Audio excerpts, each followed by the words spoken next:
প্রত্যেকটা ইঞ্চি ইঞ্চি মাটি আল্লাহর কাছে সাক্ষী দিবে।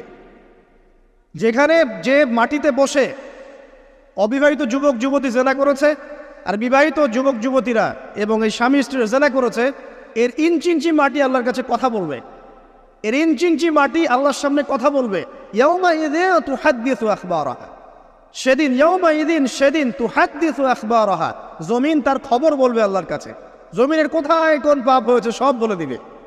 এই জমিনে এখানে দাঁড়িয়ে জেনা করেছে, ওইখানে দাঁড়িয়ে মদ খেয়েছে, ওইখানে কাউকে খুন করেছে, জমিন বলে দিবে।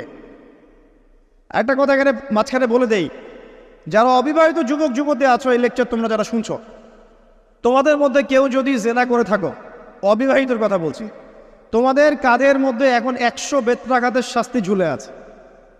সূরা নূরের 1 থেকে 3 নম্বর আয়াত পড়ে দেখবে, অবিবাহিত যুবক যুবতী যদি জেনা করে তাদের শাস্তি হচ্ছে 100 বেত্রাঘাত, তাও জনসমুখ